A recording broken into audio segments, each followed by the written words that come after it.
Assalamualaikum warahmatullahi wabarakatuh. Kami dari kelompok 5 dengan anggota Siti Nuralisa, Agustin, Adinda, dan Rifki.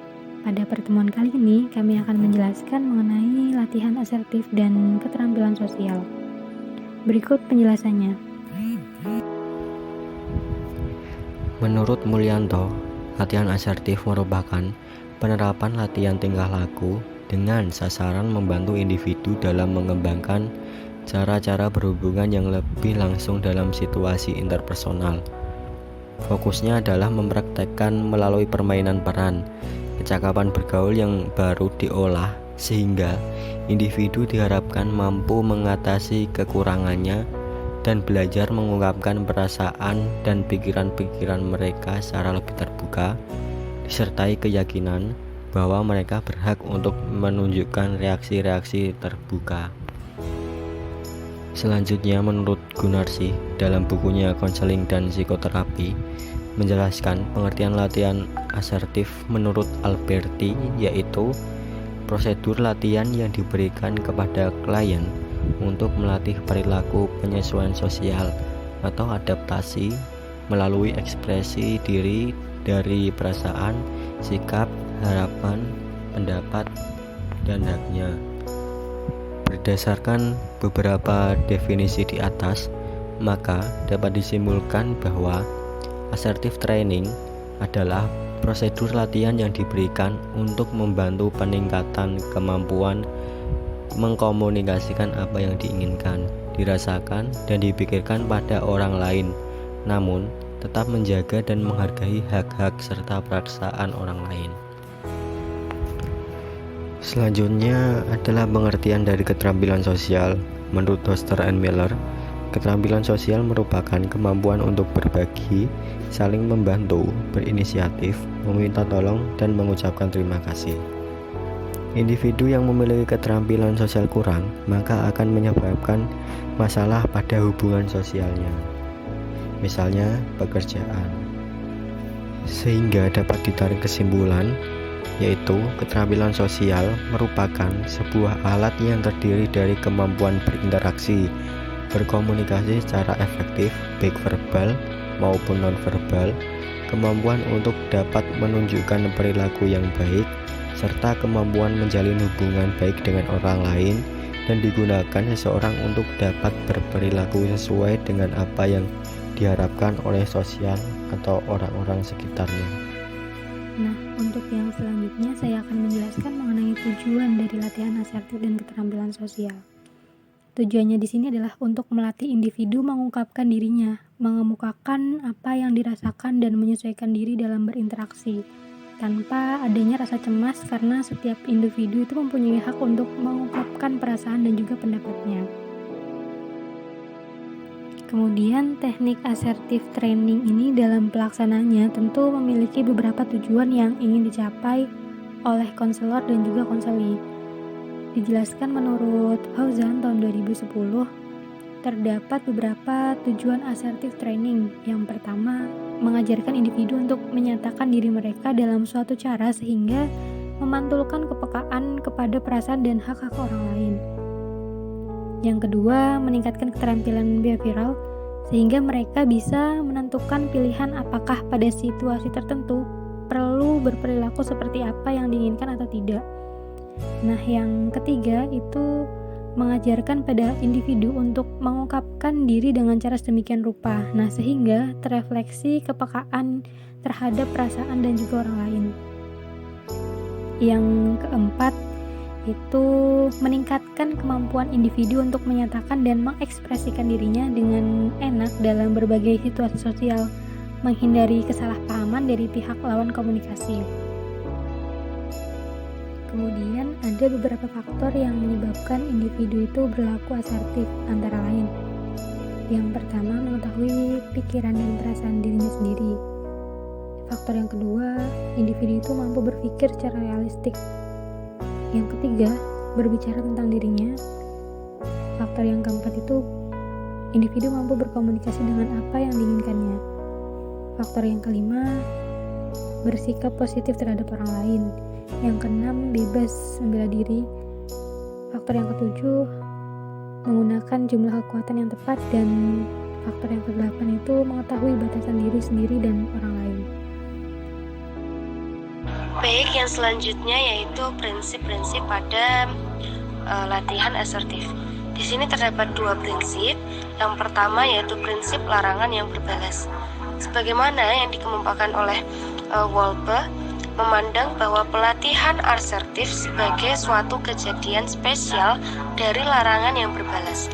Nah, di sini prinsip ini mengusulkan bahwa rangsangan yang nyata akan menimbulkan suatu respon kecemasan, dan respon kecemasan tersebut tidak dapat dielakkan. Dan prinsip yang kedua yaitu I'm okay, you're okay. Nah, di sini kita itu dilatih untuk memiliki sifat yang fleksibel. Jadi kita dengan bebas mengungkapkan perasaan kita, apapun itu, dan kita pun yang bertanggung jawab terhadap perasaan kita. Kita tidak akan membiarkan orang lain mengambil manfaat dari kita dengan bebas, tetapi orang lain pun mempunyai kebebasan untuk mengungkap apa yang dirasakan.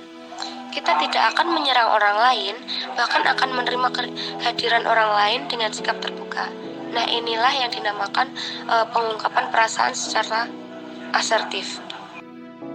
Kemudian dijelaskan juga menurut Centerhand dan Peer, ciri-ciri orang asertif ini ada 4. Yang pertama, merasa bebas untuk mengemukakan emosi yang dirasakannya melalui kata dan tindakan. Misalnya nih, inilah diri saya dan inilah yang saya rasakan dan yang saya kehendaki. Ciri yang kedua, itu dapat berkomunikasi dengan orang lain, baik dengan orang yang tidak dikenal, sahabat, keluarga, dan dalam prosesnya ini mampu berkomunikasi relatif terbuka dan jujur sebagaimana mestinya. Ciri yang ketiga, mempunyai pandangan yang aktif tentang hidupnya, karena orang yang asertif ini cenderung mengejar apa yang diinginkan dan berusaha agar sesuatu itu terjadi, serta sadar akan dirinya bahwa ia tidak dapat selalu menang, maka ia menerima keterbatasannya. Nah, akan tetapi ia itu selalu berusaha untuk mencapai sesuatu dengan usaha yang sebaik-baiknya, dan sebaliknya orang yang tidak asertif selalu menunggu terjadi sesuatu. Ciri yang keempat itu bertindak dengan cara yang dihormati sendiri. Maksudnya karena sadar bahwa ia itu tidak selalu menang, maka ia menerima keterbatasan. Namun ia juga berusaha untuk menutupi dengan mencoba mengembangkan dan selalu belajar dari lingkungannya. Baik, selanjutnya saya akan menjelaskan mengenai langkah-langkah penerapan latihan asertif dan keterampilan sosial. Menurut Nur Salim, strategi dalam penerapan latihan asertif yaitu yang pertama, rasional strategi, yaitu konselor memberikan rasional atau menjelaskan maksud penggunaan strategi dan memberikan overview tahapan-tahapan implementasi strategi. Yang kedua, ada identifikasi keadaan yang menimbulkan persoalan, yaitu konselor meminta konseli menceritakan secara terbuka permasalahan yang dihadapi dan sesuatu yang dilakukan atau dipikirkan pada saat permasalahan timbul. Yang ketiga, membedakan perilaku asertif dan tidak asertif serta mengeksplorasi target, yaitu konselor dan konseli membedakan perilaku asertif dan perilaku tidak asertif serta menentukan perubahan perilaku yang diharapkan. Yang keempat, ada bermain peran, pemberian umpan balik serta pemberian model perilaku yang lebih baik. Selain itu, konseli bermain peran sesuai dengan permasalahan yang dihadapi.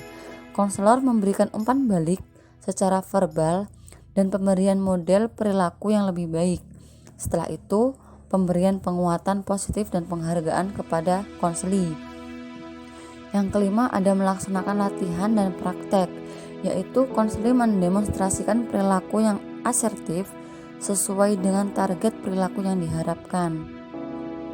Yang keenam, ada mengulang, yaitu konseli mengulang latihan kembali tanpa bantuan pembimbing. Yang ketujuh, memberi tugas rumah dan tindakan lanjut, yaitu konselor memberikan tugas rumah pada konseli dan meminta konseli mempraktekkan perilaku yang diharapkan dan memeriksa perilaku target apakah sudah dilakukan dalam kehidupan sehari-hari atau belum. Nah, yang terakhir ada terminasi, yaitu konselor menghentikan program bantuannya. Kemudian kelebihan dan kekurangan latihan asertif dan keterampilan sosial. Nah, kelebihan pelatihan asertif dan keterampilan sosial yaitu pelaksanaannya yang cukup sederhana. Kemudian penerapannya yang dapat dikombinasikan dengan beberapa pelatihan seperti relaksasi dan modeling. Misalnya, ketika individu lelah dan jenuh dalam berlatih, kita dapat melakukan relaksasi supaya menyegarkan individu itu kembali. Dan juga dapat menerapkan modeling, misalnya konselor mencontohkan sikap asertif langsung di hadapan konseli. Selain itu juga dapat dilaksanakan melalui kursi kosong, misalnya setelah konseli mengatakan tentang apa yang hendak diutarakan, ia langsung mengutarakannya di depan kursi yang seolah-olah di kursi itu ada orang yang dimaksud oleh konseli. Kemudian pelatihan ini dapat mengubah perilaku individu secara langsung melalui perasaan dan sikapnya. Di samping dapat dilaksanakan secara perorangan, juga dapat dilaksanakan dalam kelompok.